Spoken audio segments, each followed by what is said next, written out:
خود پڑھا ہے تفسیر ابن کثیر میں، اور ابن کثیر معمولی آدمی نہیں ہے، وہ حدیث کے اتنے کرٹک ہیں، وہ حدیثوں کے کرٹیسزم کے بہت بڑے عالم ہیں. انہوں نے واقعہ لکھا ہے اور سورہ آل عمران کی تفسیر میں لکھا ہے. یہ اردو کی تفسیر ابن کثیر میں، آج کل جو عربی کی تفسیریں آتے ہیں اس میں سے نکال دیا گیا ہے، اردو میں ہے، اس میں دیکھنا. انہوں نے لکھا ہے ایک نوجوان، یہ آخری بات ہوگی، اس کے بعد بس دعا ہوگی. ایک نوجوان حضرت عمر رضی اللہ تعالیٰ عنہ کی خدمت میں اکثر آیا کرتا تھا. وہ ان کے سامنے واز پڑھتا تھا، واز سنا کرتا تھا، اور دل اس کا بدلا تھا. اور وہ نکلتا تھا پھر اپنے باپ کے گھر جا کر کے ان کی خدمت کرتا تھا، پیر دباتا تھا اور سو جاتا تھا. لیکن جس راستے سے وہ نکلتا تھا ایک خوبصورت لڑکی آتی تھی اور وہ بہک جاتا تھا کیونکہ آنکھ میلی ہو جاتی ہے. ایک دفعہ ایک لڑکا حضرت عثمان غنی سے ملنے نکلا رضی اللہ عنہ، راستے میں نکلا تو انہوں نے ایک لڑکی کو دیکھا اور اس کی آنکھ میلی ہوگی، دل بھی خراب ہو گیا. جو ہی حضرت عثمان رضی اللہ عنہ کی خدمت میں پہنچا، آپ نے دیکھا، کہا ما بال اقوام یترشح الزنا من عیونہم، ارے کچھ لوگ ایسے ہیں ان کی آنکھوں سے بدکاری ٹپکتی ہے.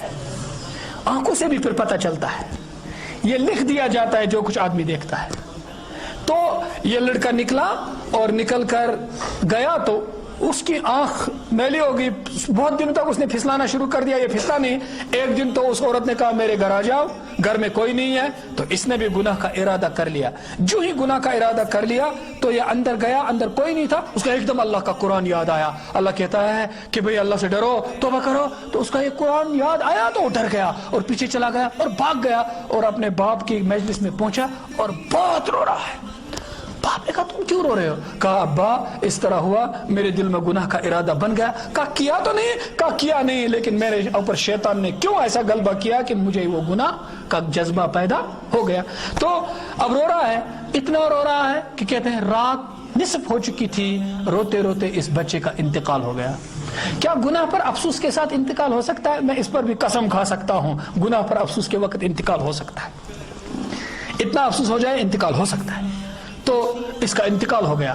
اب اس کو دفن کیا گیا رات میں ہی. حضرت عمر رضی اللہ عنہ کو کل کسی نے کہا آپ کی خدمت میں وہ نوجوان آیا کرتا تھا، اس کے رات کو ہی انتقال ہو گیا. کہا کیوں ہوا؟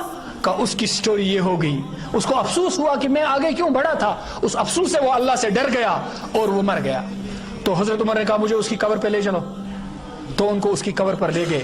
تو انہوں نے قبر پر کھڑے رہ کر کے کہا اے نوجوان، فصاح عمر، لکھا فصاح عمر، چیخے حضرت عمر، کہا یا فتح، اے نوجوان، یا فلان ابن فلان، اے فلانی کے بیٹے.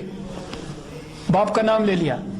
اللہ تعالیٰ کہتا ہے وَلِمَنْ خَافَ مَقَامَ رَبِّهِ جَنَّتَانِ، جو اللہ سے ڈرتا ہے، جو نوجوان اللہ سے ڈرتا ہے اور اپنے دامن کو داغ دبے سے محفوظ رکھتا ہے، جو لڑکی اپنی عزت کو سلامت رکھتی ہے، جو لڑکا اپنی عزت کو بچاتا ہے، وہ اللہ سے ڈرتا ہے، جنتان، اس کے لیے 2 جنتیں اللہ وعدہ کرتا ہے.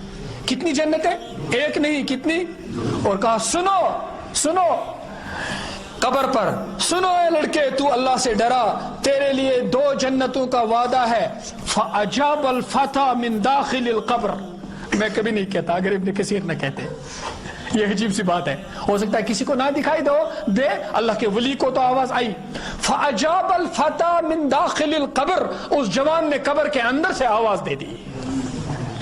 قد آتانیہا یا عمر ربی مرتین، اے امیر المومنین، میرے اللہ نے مجھے وہ 2 جنتیں دے دی.